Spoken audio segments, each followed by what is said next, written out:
अस्सलाम वालेकुम हाज़रीन ऐं नाज़रीन। ड्रामा सीरियल ग़ुलाम हुसैन ड्रामे जे अचण वारी एपिसोड में दोस्तों मां ॿुधायां तव्हांखे हाणे ग़ुलाम हुसैन ऐं सिदरा जो को न को मसइलो थियण वारो आहे। छाजे करे सिदरा बेचैन आहे ग़ुलाम हुसैन सां मिलण जे लाइ बि ऐं शादी करण जे लाइ बि।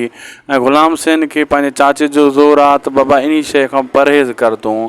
ऐं सिदरा जे मथां बि हैबत खान वारनि जो ऐं चाकर खान वारनि जो थोरो घणो ख़्यालु आहे, पहिरो आहे।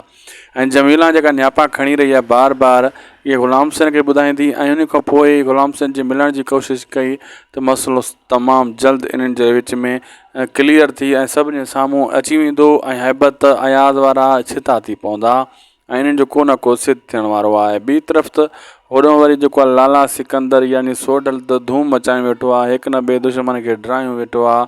इहो शेरूअ ऐं बिलू वारनि लाइ बि तमामु जल्द बाहि ॿारींदो। बिलू जो साम्हूं चाकर सां बार बार थिए थो, सोढल सां नथो थिए, लेकिन बिलू ऐं चाकर हिक ॿिए खे मुंहुं ॾींदा, लेकिन शेरू ऐं जेको आहे सोढल पुराणा दुश्मन इहे हिक ॿिए खे मुंहुं ॾींदा। अचण वारे वक़्त में अचण वारे एपिसोड में इहे सीन ॾिसण वटां तव्हांखे मिलंदा। जे वीडियो सुठो लॻो त लाइक सब्सक्राइब शेयर ज़रूरु कंदा। मिलंदासीं तव्हां सां नेक्स्ट वीडियो में। अल्लाह हाफ़िज़।